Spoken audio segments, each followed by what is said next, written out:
প্রধান উপদেষ্টার কাছে স্মারকলিপি জমা দিয়েছে জামায়াত সহ সমমনা ৮টি দল। গণভোট ও জুলাই জাতীয় সনদ বাস্তবায়নের আদেশ জারি সহ ৫ দফা দাবিতে জামায়াতের সেক্রেটারি জেনারেল মিয়া গোলাম পরোয়ারের নেতৃত্বে যমুনায় যায় প্রতিনিধি দল। এ বিষয়ে কথা বলতে এই মুহূর্তে আমাদের সাথে যোগ দিয়েছেন নিরাপত্তা ও রাজনীতি বিশেষজ্ঞ অবসরপ্রাপ্ত ব্রিগেডিয়ার জেনারেল শামীম কামাল।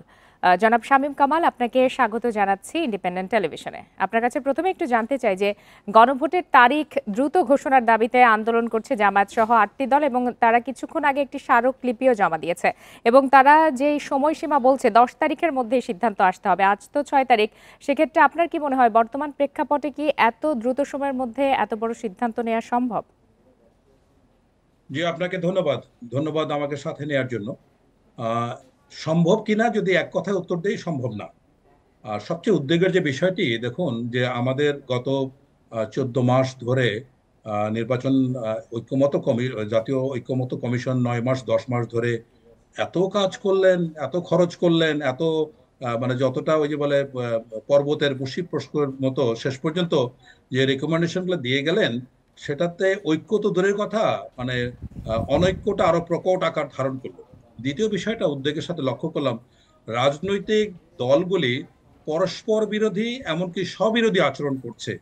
এখন জাতীয় নির্বাচনের 100 দিনও বাকি নাই, তার মধ্যে এখন কোন দল, একেবারে বড় দুইটা রাজনৈতিক দল পরস্পর বিরোধী অবস্থা, মানে যেটা অত্যন্ত অনাকাঙ্ক্ষিত। এবং এটা এত সহজ কথা না, এটা গণভোট সহজ বিষয় নয়। এবং এই গণভোটটা যে কতটা ব্যয়বহুল, এবং প্রান্তিক ভোটাররা যারা 90% ভোটার এটা কিচ্ছু বোঝে না, তাদের উপরে এরকম একটা জিনিস চাপিয়ে দেওয়া, এটা একেবারেই অনৈতিক, অযৌক্তিক এবং আমার কাছে মোটেই যুক্তিসঙ্গত মনে হয় না। হয়তোবা সাংবিধানিক হতে পারে। আচ্ছা, তারপরে দেখুন, এই যে এতগুলি যে আপনার সাংবিধানিক বিষয় আছে, তার মধ্যে প্রায় 34টা বিষয়ে মতানৈক্য, মানে মানে ঐক্যমত হয়নি।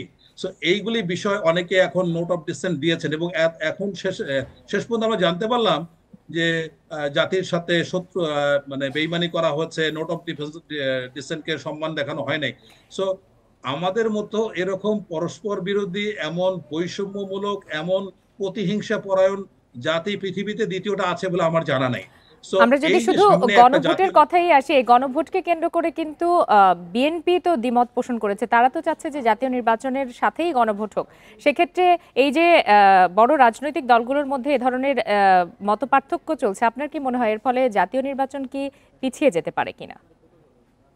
না, জাতীয় নির্বাচন পিছানোর জন্য এটা যথেষ্ট কারণ আমি মনে করি না। বিকজ নির্বাচনের ব্যাপারে অন্তর্বর্তীকালীন সরকার, সশস্ত্র বাহিনী এবং নির্বাচন কমিশন, এই তিনটা প্রতিষ্ঠানকে আমরা যদি মানে প্রধান অনুঘটক মনে করি, তাহলে বুঝতে হবে যে এই তিনটা জায়গায় কিন্তু সমন্বয়হীনতা আমরা দেখতে পাচ্ছি না। এবং আমি মনে করি যে যদি একান্তই গণভোট করতে হয়, তার জন্য জাতীয় নির্বাচনের দিনটাই অনেকটাই যুক্তিযুক্ত। কেননা গণভোটে একটা বিশাল খরচ আছে অতীতের, এবং এই যে এতগুলি বিষয়, 84টা বিষয়, তার মধ্যে সাধারণ মানুষ আপনার পিআর কি বুঝে, আপনার বাইক্যামেরাল পার্লামেন্ট কি বুঝে, 2 বছর 2 টার্ম প্রধানমন্ত্রী থাকলো কি 4 টার্ম থাকলো, তাতে তার কি যায় আসে? এখন এমনও মানুষ আছে যারা জানে না যে কিভাবে ভোটের মধ্যে সিলটা মারতে হবে। এই সব লোকের কাছে এরকম একটা চাপ দেওয়াটা অত্যন্ত অন্যায় এবং অযৌক্তিক বলে আমি মনে করি। তারপরে দেখুন, সবচেয়ে বড় সমাধানগুলি আসে রাজনৈতিক সমঝোতার মাধ্যমে। আপনি দেখুন অতীতে এই কেন কেন আজকে আস্থাহীনতায় ভুগছে, বিকজ 90-তে যখন আপনার 91-তে শাহাবুদ্দিন আহমেদ পার্লামেন্টে বলেছিলেন যে যত রাজনৈতিক দল আমার কথা দিয়েছে একটাও রাখেনি, আবার একই ঘটনা ঘটতে যাচ্ছে। সুতরাং আমি মনে করি যে এটা জাতীয় নির্বাচন পিছানোর জন্য, তবে এখানে নির্বাচন কমিশন এবং সরকারকে প্রচন্ড শক্তিশালী অবস্থান নিতে হবে। যা বলবে স্ট্রেট, এর কোনো ডান বাম কোনো ধরনের সুযোগ নাই। জি জনাব এখন শামীম কথা কামাল, হচ্ছে, আপনি তো বললেন আসলে জনগণের এই ধরনের দাবি দেওয়ার ক্ষেত্রে সম্পৃক্ততা অনেক কম। আসলে জনগণকে বাইরে রেখে রাজনৈতিক দলগুলো কি নিজেদের ফায়দা হাসিলের জন্য এ ধরনের কর্মসূচি দিচ্ছে কিনা? আমি তাই মনে করছি। কারণ এখন প্রত্যেকটা রাজনৈতিক দল তাদের দৃষ্টিকোণ থেকে যে যেভাবে পারে, আমার কাছে মনে হচ্ছে যে এটা একটা রাজনৈতিক পরিস্থিতিকে উত্তপ্ত রাখা, আন্দোলনমুখী রাখার একটা কৌশল কেউ কেউ নিয়েছেন। কেউ আবার দাঁতে দাঁত কামড়ে আছেন যে করে হোক নির্বাচন হোক। কিন্তু দেখুন, নির্বাচনটা হওয়া অত্যন্ত জরুরি।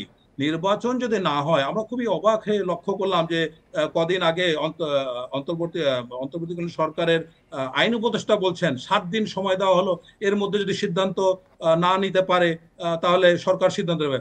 কেন আপনি 7 দিন সময় দিচ্ছেন? গত 14 মাস তো সময় দিয়েই দিলেন, তারা কি করেছে আমরা দেখেছি।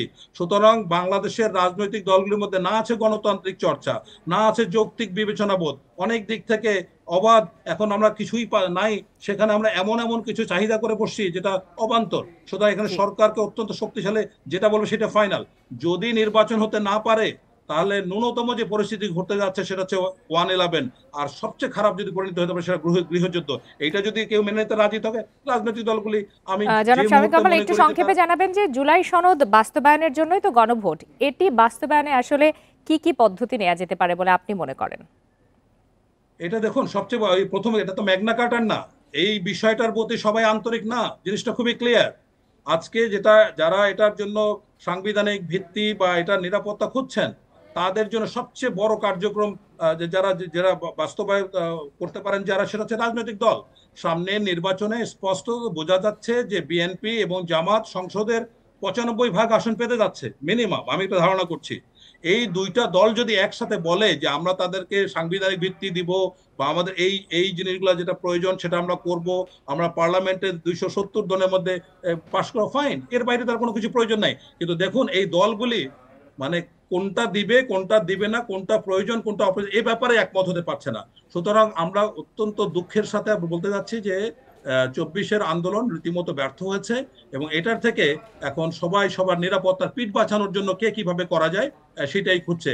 এখানে সুস্পষ্টভাবে রাজনৈতিক বন্দোবস্ত সম্পূর্ণরূপে ব্যর্থ হয়েছে, এবং আমরা পুরানো অলিগার্কি, দুর্নীতি, স্বৈরাচার, প্রতিহিংসা এসব সিস্টেমের মধ্যে আবার ফিরছি। এটা জি, আমার জনাব আমার শামীম কামাল, আপনার বক্তব্য আমার কাছে স্পষ্ট। আপনাকে অসংখ্য ধন্যবাদ আমাদেরকে সময় দেওয়ার জন্য।